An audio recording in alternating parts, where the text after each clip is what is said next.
My girlfriend demanded, "Delete your LinkedIn. Female recruiters keep viewing your profile." I was job hunting after a layoff. I said, "That's unreasonable." She deleted it using my phone while I slept. When the Google recruiter who'd been trying to contact me called my emergency contact, my mom, to ask if I was okay, I'm 29 male, software engineer, and I need to tell this story because I'm still processing parts of it, and honestly some of it still feels unreal even though I lived through every single second of it. Quick background. I spent 6 years at a fintech startup. The kind of place that puts "we're a family here" in the all-hands deck and then lays off 30% of engineering on a Tuesday Zoom call with no warning and no real severance negotiation. The calendar invite was called Team Sync. 11 minutes later, I was locked out of my work laptop. That was January. So yeah, I was job hunting. Aggressively. LinkedIn optimized. Keywords dialed in, headline updated, the whole thing. I was getting 15 to 20 profile views a day from recruiters, and that was exactly what I needed because I had maybe 3 months of savings and rent doesn't pause for layoffs. My girlfriend and I had been together 2 years. She'd moved into my apartment about 8 months before the layoff. Smart, funny, the kind of person who remembered every small detail you told her. Your coffee order, your mom's birthday, the name of your third grade teacher. At first, that felt like love. I come to understand it differently. It started small. Most disasters do. She was leaning over my shoulder one evening while I was updating my resume, and she goes, "Who's Sarah Kay?" I told her it was a recruiter from Microsoft who'd viewed my profile. She goes, "She viewed it 3 times. I said that's just how recruiting works. She went quiet. Not peaceful quiet. Pressurized quiet. Like something building behind a wall. I didn't think much of it at the time. I was stressed. I had bigger things going on. And one weird comment didn't feel like a pattern yet. 2 days later, she brought up again. "You have a lot of female recruiters looking at you." I turned from my laptop and said I have a lot of recruiters looking at me, period.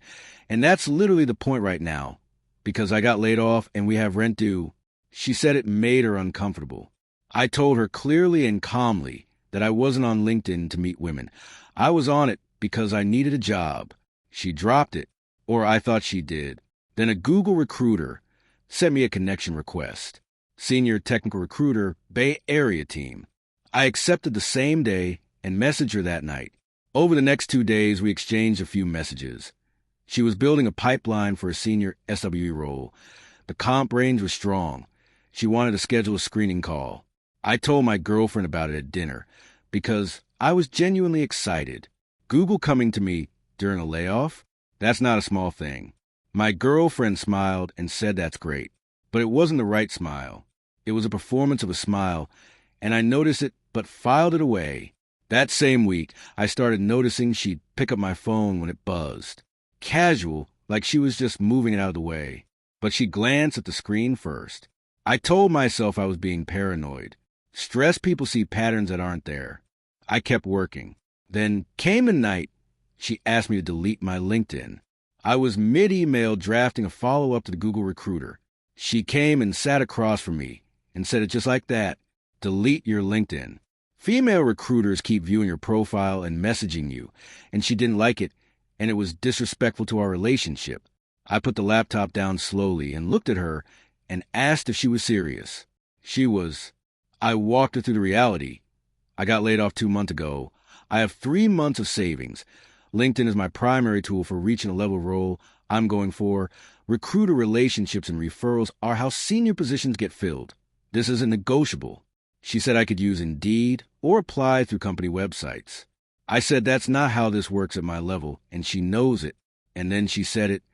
The real sentence underneath all of it. "I know that you seem very eager to keep talking to these women." I told her that wasn't fair, and it wasn't accurate. I told her my answer was no, that what she was asking was unreasonable, and I wasn't going to do it. She went to bed. I stayed up working. I genuinely thought the conversation was over. I woke up at 6 a.m. to a LinkedIn notification on my phone, and when I opened the app, something was wrong.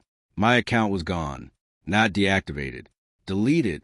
She had used my phone while I slept. She knew my passcode, navigated through the app, clicked through 2 deletion confirmation screens, and wiped 6 years of connections, recommendations, endorsements, and every active recruiter conversation I had going, including the entire Google thread.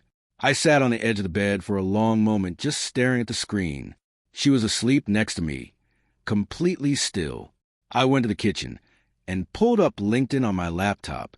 LinkedIn has a 20-day grace period for account deletion. You can reactivate within that window and your profile restores. I started that process immediately. But here's the thing about that grace period. It restores your profile and connections, not your message history.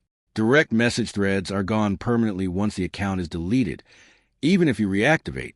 Every recruiter conversation I've been building for 2 months, gone. The Google thread, gone. From the recruiter side, I just vanished mid-conversation. I looked over at the bedroom.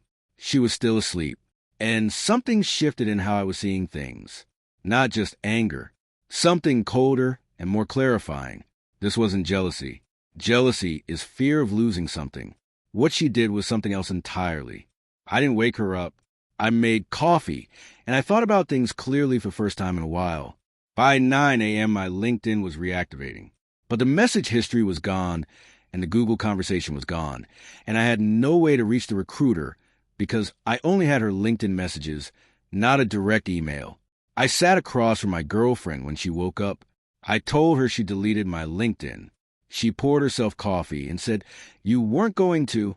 I said she used my phone while I was asleep. She said someone had to make a decision.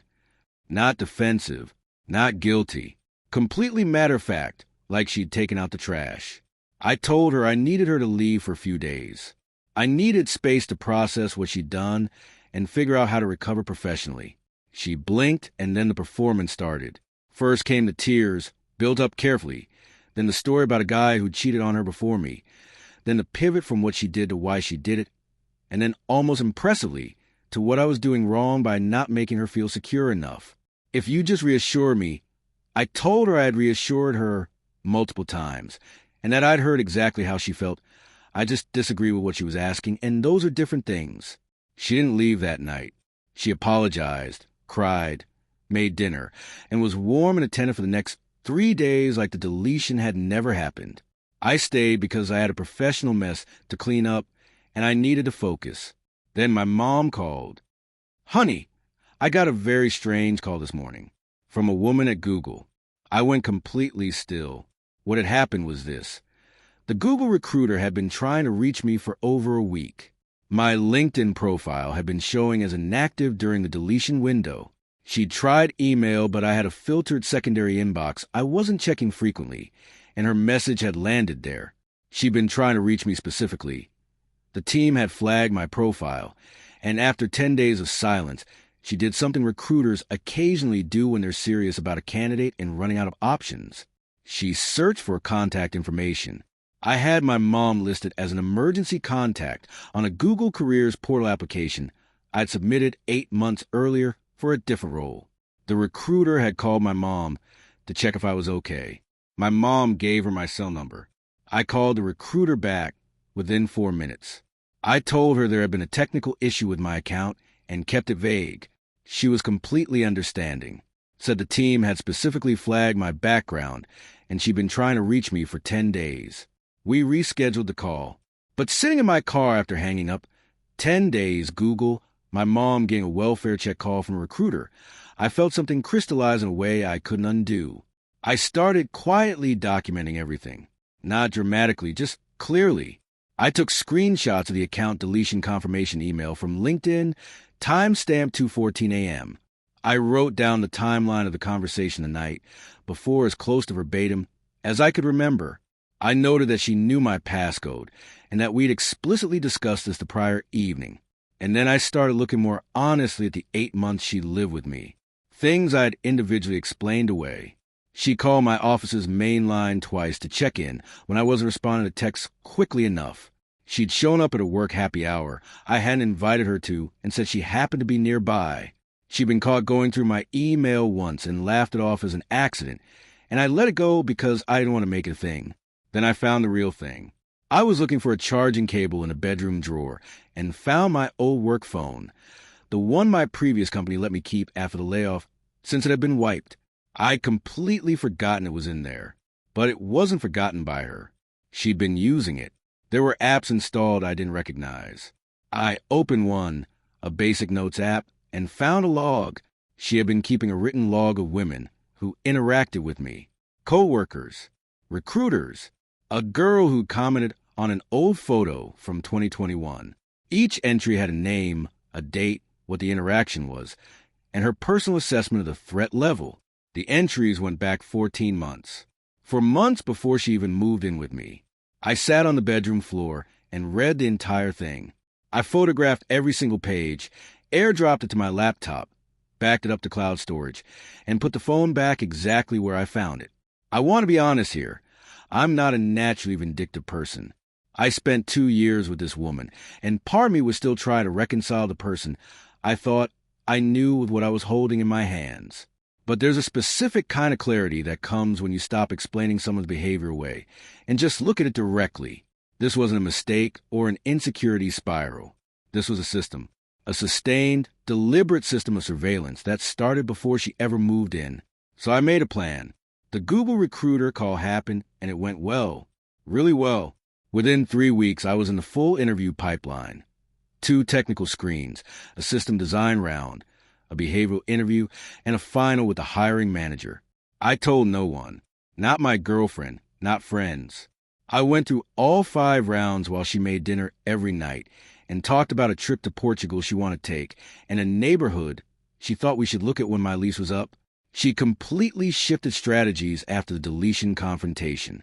Having failed to make me feel guilty, she'd become indispensable. Cooking, cleaning, affectionate, talking about our future like we were fine. She was building something she thought I was still inside of. I also noticed she'd been using our relationship as a professional resource. She'd mentioned a few times over dinner that she was unhappy at her job and wanted to move industries. Once she'd asked me to look at her resume, which I did and gave feedback on.